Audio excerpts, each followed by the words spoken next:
Welcome, traveler. Tonight you'll step into the leather sandals of a Roman messenger, a tabularius, in the days of the early empire. The roads you walk are long, and the messages you carry are vital. You move in silence, always in motion, caught between danger and duty. But do not fear. There is peace to be found in the rhythm of the road, in the trust placed upon you, and in the ancient landscape through which you pass. Rest your mind in this older world, where your only task is to keep moving forward. Your name is not known to most. You wear no rank upon your shoulder. But those who matter know you, and they trust you. You ride alone at first light, your destination marked in wax and sealed in red. The scroll in your pouch bears the imprint of a senator's ring, the cords tied tight. You dare not read it. You need not. Your orders are simple. Carry it from Rome to Capua and do not fail. You begin at the Porta Capena, heading out through the southeastern gate of Rome and onto the Via Appia, the Queen of Roads. The sun has not yet cleared the rooftops, but the city already stirs. Traders shout. Wheels grind on stone. You keep to the margins and ride at pace, past tombs and olive trees, past groves where shepherds still sleep. The Roman roads are your home, laid by engineers, measured by milestones, and watched by the gods of the crossroads. They are a marvel, but also a trial. Rain can turn the hard-packed gravel slick. Thieves may lie in wait near bends or wooded passes. And though the cursus publicus grants you use of post stations, they are not always stocked, nor safe. By midday, you reach the first mutatio, a change station. Here, you swap out your tired horse for a fresh one. The stablemaster nods as you hand over the medallion that marks your authority, issued by the imperial office. No words are exchanged. You eat dried figs as your new mount is prepared. Salt crusts your tunic. Your hands are already sore from gripping the reins. Hours later, as the sun begins to slide west, the countryside opens into low hills and orchards. You pass a caravan of merchants bound for Beneventum, their carts laden with amphorae of oil and wine. One of them offers you a date. You decline. You've learned not to linger. This is not soldier's work, but it is not without risk. You carry no weapons save for a dagger. Less for defense than for cutting rope, food, or bandages. Still, you keep it near.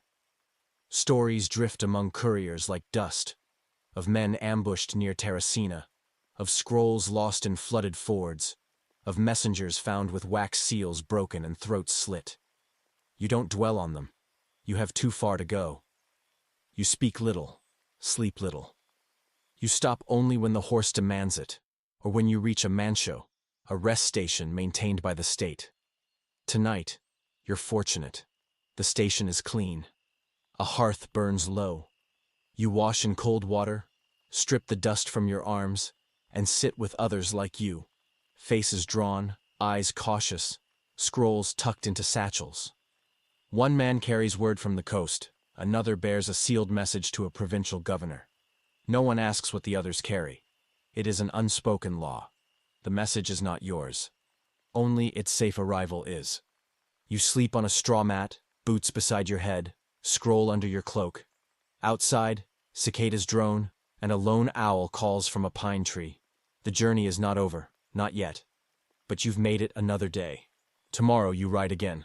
Dawn finds you already awake, watching the embers in the hearth dim to gray. You eat flatbread and a handful of olives, refill your water skin, and ready the horse. Others stir but speak little. By the time the sun lifts, you're already back on the Via Appia, the road stretching like a ribbon toward the south. The countryside begins to shift. Fields give way to thicker woods, the road narrowing through low, shaded passes. You keep your eyes sharp. Bandits favor these sections, places where a rider can be seen before he sees them. You slow at each curve, ears tuned to the sound of hoofbeats not your own. You pass a shrine to Mercury, patron of messengers and travelers. You stop briefly to press your fingers to the worn stone, whispering a wordless prayer. Many before you have done the same. The grooves of their offerings mark the stone like veins. At midday, you reach another mutatio, this one busier, with soldiers nearby. Likely an escort for a grain convoy. You nod, but say nothing. Military messengers wear red cloaks. You do not. Yours is a quieter duty, no less vital. The horse is changed again. You ride onward, the landscape flattening into the Campanian plain. You pass low villas, orchards heavy with fruit, and shepherds guiding flocks to market. Here, the road is smoother, though not without threat. A rider from behind approaches fast. You tense, but he is another courier. He nods and passes, scrolls fluttering from his saddlebag. In the late afternoon, clouds gather. Rain begins. First a mist, then a steady drizzle. The road becomes slick. You dismount and lead the horse through a difficult stretch, boots sinking slightly in the wet gravel. When the rain lightens, you remount, wet and cold but still moving. Capua nears. You see it first as a smudge on the horizon, then as rooftops rising from the plain. Smoke curls from chimneys. The gates are guarded, but your medallion grants you entry. You find your way to the tabularium, the official records house, where a clerk waits. You present the scroll. He inspects the seal, nods, and takes it into his care. Your task is done. You're not thanked, not exactly, but you're offered a place to sleep and a dry robe. You eat lentils and bread in silence, watching the rain gather in rivulets on the stone sill. Outside, the city quiets. You made it. The scroll is safe. And though tomorrow you may be sent out again, tonight you rest. Your journey through dust and danger has earned you sleep. Close your eyes, traveler, let the road fade away. Sleep does not last long. With first light comes a summons, a new scroll, a new seal, this time bound for Beneventum. No time to stay.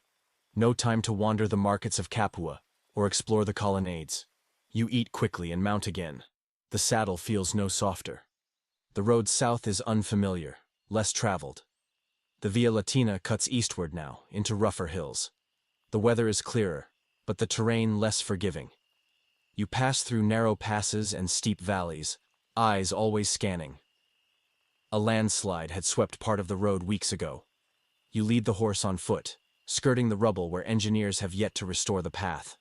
By midday you pass a wayside farm. A boy brings water. His mother offers bread and herbs without charge, seeing your seal. You nod in thanks. These quiet kindnesses make the road bearable. You press on. A village comes into view, small, with whitewashed walls and a single watchtower. You pause only to water your horse, then ride on. The wind rises in the hills and you pull your cloak tighter. As dusk nears, you see a fire ahead, too far from any house. You slow, cautious. Two figures by the flame. One waves you forward, the other stays seated. Your hand drifts to the hilt of your dagger. But they are travelers, pilgrims by the look of them. One wears a token of Ceres. They offer a place by the fire. You decline, choosing instead a distant hollow where your back is to the rock. You eat alone, scroll beside you, and sleep lightly. That night, you dream of the road stretching forever, of stone and sky, and no end in sight. In the morning, the scroll still rests beneath your head. The horse waits, dew on its mane. You rise, stretch, and continue. Another day, another message, another journey. You are never done. But for now, the road is open, and your path is clear. Rest easy, traveler. Let the journey carry you into quiet. You arrive in Beneventum under a sky of high clouds and quiet wind. The scroll is delivered, received with a nod and a mark on parchment. No words are exchanged. The seal, unbroken, speaks for you. For once, you are not immediately sent away. A clerk offers a basin of water.